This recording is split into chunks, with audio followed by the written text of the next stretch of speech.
안녕하세요. 오피디입니다. 오늘 여러분과 좀 생각해볼 회사는 유틸리티 회사인데요. American Electric Power Company.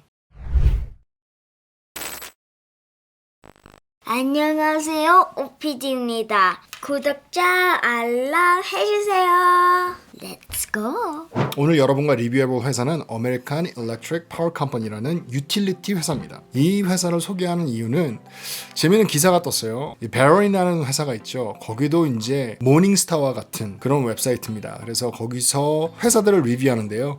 거기서 추천하는 회사들 중에 하나인 이 유틸리티 회사를 여러분과 좀 생각해 보려고 합니다. 그 회사에서 여러 가지 회사를 소개시켰는데요. 그 소개시키는 팀은 바로 그린 에너지예요. 바이든 대통령이 되면서 아무래도 그린 에너지에 대한 관심이 많아지고 그린 에너지에 대한 팔러시가 많습니다. 그래서 이 베런에서도 그린 에너지에 대해서 좀 소개를 했는데요. 그래서 그 여러 가지 회사들 중에서 이 American Electric Power Company를 선택했습니다. 이제 이 회사는 유틸리티 회사예요. 전기를 대는 회사입니다. 굉장히 많은 주에서 전기를 공급하고 있습니다. 미시시피 리버의 이스트하고 웨스트 그쪽을 통해서 굉장히 많은 주를 커버하고 있는데요. 이제 거기에는 인디애나, 미시간, 텍사스, 오하이오, 루이지애나 등등등 그런 주들이 포함되어 있습니다. 그래서 굉장히 큰 회사예요. 요즘에 많은 회사들이 그린 에너지 그리고 탄소량을 줄이고 있는 일에 많이 동참을 하고 있는데요. 그 중에서 제일 눈에 띄는 회사 중에 하나가 바로 이 American Electric Power Company입니다. 그래서 이 회사가 추구하는 거는요, 탄소 배출을 줄이는 거예요. 그래서 이 회사가 성공적으로 하고 있는 목표와 플랜, 그것이 바로 탄소 배출을 80% 이상 줄이는 건데요. 그 목표 기간이 바로 2030년이에요. 그래서 2030년까지는 지금 탄소 배출보다 80% 이상을 줄이겠다 얘기하고 있고요.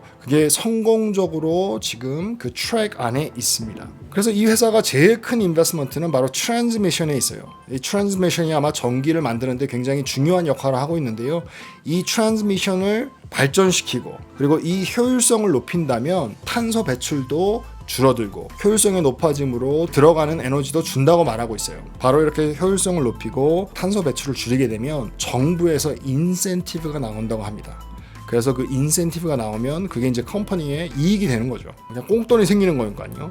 그래서 그 일에 집중하고 있고 많은 일렉트릭 컴퍼니보다 그 일을 잘하고 있어요.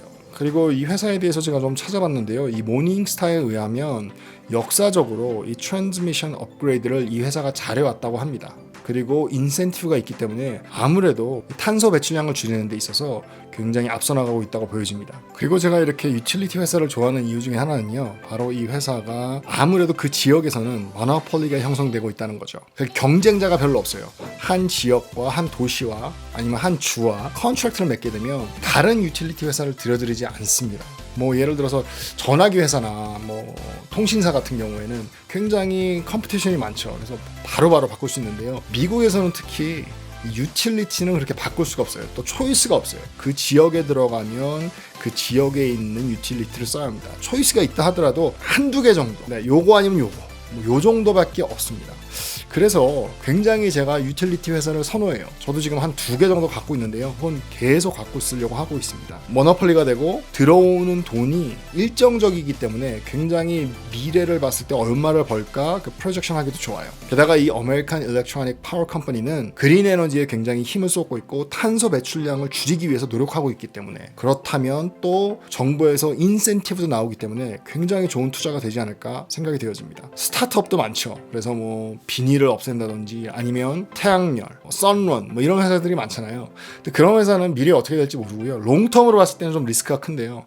이런 회사, 유틸리티 회사, 그리고 또 그린 에너지에 힘을 쏟고 있는 유틸리티 회사는 장기적으로 봤을 때 굉장히 좋은 투자라고 생각이 되어집니다.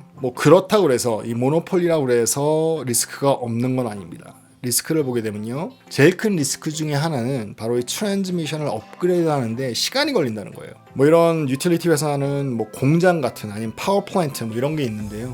그런 걸 다 업그레이드 하기 위해서는 이게 하루아침에 되는 것도 아니고 굉장히 롱텀의 플랜을 가지고 업그레이드를 해야 다 할 수가 있습니다. 그게 하나의 리스크고요. 또 하나는 레귤레이션이에요. 지금 바이든이 인센티브를 주고 이런 법들을 만들어놔서 그거에 따르면 되는데요. 그게 또 주로 내려왔을 때, 또 도시로 내려왔을 때 그 레귤레이션이 달라질 수 있고요.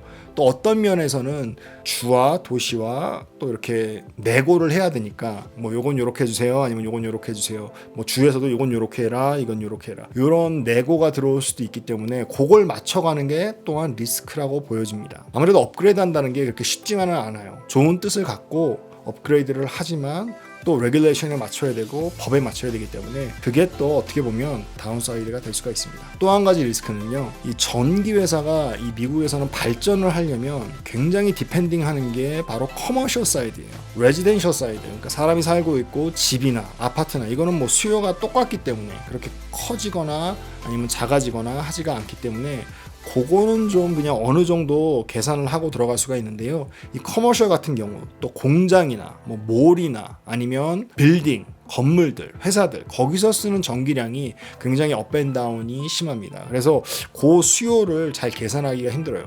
예를 들어서 요번에 그 코로나가 발생되면서 많은 공장이 문을 닫았고 또 건물도 문을 닫았죠. 그래서 굉장히 수요가 좀 줄었어요. 그거에 있어서는 조금 리스크가 있습니다. 하지만 뭐 전기 같은 경우는 요즘에 전기차도 있고 전기의 수요가 굉장히 많이 늘어나기 때문에 다른 유틸리티보다는 좀 나은 것 같아요. 그리고 제 영상을 많이 보신 분들은 알겠지만 제가 그 많은 전기회사 아니면 석유회사 아니면 다른 그린 에너지 컴퍼니들 중에서 이 회사를 택한 이유는 파이낸셜이 굉장히 좋습니다. 그래서 택했습니다. 보시면요, 우선은 뭐 주식값이 76불 정도 해요. 그리고 마켓캡은 37.8 빌리언 달러입니다. 그래서 굉장히 큰 컴퍼니죠. 그 annualized growth를 보겠습니다.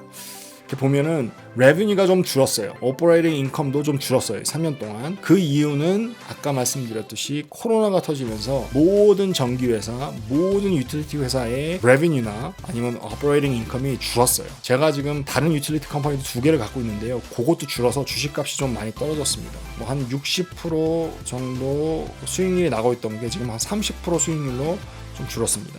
어쨌건 그러나 넷 인컴은 매해 4.78% 오르고 있어요. 그 얘기는 이 회사가 굉장히 비즈니스를 잘한다는 얘기죠. 레베뉴도 줄고 오퍼레이팅 인컴도 주는데 넷 인컴은 올랐다. 아무래도 자를 사람들은 자르고 또 문 닫을 때는 문 닫고 해서 넷 인컴을 좀 올린 것 같습니다. 좋은 것 같아요. 비즈니스 면에서 봤을 때는. 그리고 리턴 온 에셋도 계속 오르고 있었고요. 한 2.8% 정도. 그리고 리턴 온 에퀴티도 한 11% 정도 오르고 있고요. 넷 마진은 한 14% 정도 됩니다. 레베뉴를 보게 되면요, 레베뉴가 좀 줄었어요. 2018년도, 19년도, 2020년도 계속 줄고 있습니다. 그러나 넷 인컴은 오르고 있고요. 아까 봤듯이 토탈 에셋은 늘어가고 있어요. 에셋 자체는 68 빌리언에서 2020년도에는 80 빌리언으로 늘어가고 있습니다. 그리고 캐시 플로우를 보게 되면요, 캐시 플로우가 좀 줄고 있어요. 2018년도에는 5 빌리언, 근데 2020년도에는 4 빌리언이 안 되죠. 줄고 있습니다. 그래서 요게 좀, 하지만 아무래도 코로나가 끝나고 모든 공장이나 커머셜 빌딩들이 문을 연다면 다시 오퍼레이팅 인컴이 올라가지 않을까, 캐시 플로우가 올라가지 않을까 생각됩니다. 발리에이션을 좀 볼게요. 발리에이션을 보게 되면 P 레이시오가 5년 동안 한 27이었어요. 근데 지금은 17입니다. 그래서 P 레이시오가 굉장히 낮죠. 그렇기 때문에 굉장히 싸다고 볼 수가 있습니다. 그리고 Price per Cash Flow는 좀 올랐어요. 5년 에버리지가 한 8.46 되는데요. 지금은 9.92 정도 됩니다. 아무래도 캐시플로우가 좀 줄었기 때문에 오른 것 같아요. 그리고 Price per Book을 보게 되면 5년 에버리지는 한 2 정도 되는데 지금은 1.8, 그래서 좀 낮습니다. 이 회사가 다른 유틸리티, 그러니까 다른 전기회사랑 어떻게 좀 돈을 잘 벌고 있는지 좀 보겠습니다. 그래서 트레일링 리턴을 보게 되면요, 한 1년은 지금 굉장히 나빠요. 돈을 좀 못 벌어서. 근데 한 3년을 에버리지를 보게 되면 비슷하고요, 다른 전기회사랑. 근데 한 10년 정도를 보게 되면 이 회사가 훨씬 더 돈을 많이 벌고 있습니다. 리턴을 잘하고 있습니다. 그리고 모닝스타의 애널리시스를 보게 되면요, 지금 모닝스타에서 생각하는 페어 밸류가 한 89불 정도 돼요. 근데 지금 주식값이 한 76불 정도 됩니다. 그래서 지금 언더밸류돼 있다라고 보고 있습니다. 이 회사를 봤을 때 또 한 가지 생각해 볼 점은요, 바로 디비던드예요. 그래서 디비던드가 한 3.87 정도 돼요. 그래서 높은 편에 속하죠. 장기적으로 봤을 때 굉장히 좋을 것 같습니다. 네, 이렇게 파이낸셜도 좀 봤습니다. 파이낸셜이 좀 좋은 편이에요, 다른 회사들보다. 제가 생각했을 때 저도 페어 밸류가 한 90불에서 100불 사이인 것 같아요. 그래서 지금 76불이기 때문에 그렇게 본다면 한 30% 정도 언더밸류가 돼 있다고 생각이 되고요. 3년 정도 갖고 있어서 100불로 오른다면 아니면 100불보다 더 많이 된다면 3년 그런다면 한 30%에서 35%, 40%가 되는 건데요. 거기서 디비던드로 한 3.87 받고요. 거의 뭐 1년에 8%에서 10% 사이 이익률을 가져가는 거죠. 저에게는 굉장히 맞는, 저는 좋아하는 그런 주식 중에 하나라고 생각이 됩니다. 그리고 만약에 이 회사가 정말 탄소 배출량을 줄이고 그린 에너지에 좀 더 포커스를 한다면 오퍼레이팅 인컴이나 넷 인컴이 올라갈 것 같아요. 그리고 다른 정규 회사들보다는 앞서 나가게 될 것 같습니다. 네, 오늘은 이렇게 유틸리티 회사, 정규 회사를 한번 리뷰해 봤습니다. 여러분도 한번 관심 있게 공부하시면 좋을 것 같아요. 장기 투자하기에는 정말 좋은 회사 중에 하나라고 생각이 되어집니다. 오늘도 이렇게 끝까지 영상을 봐주셔서 너무 감사합니다. 지금까지 OPD였습니다. 감사합니다.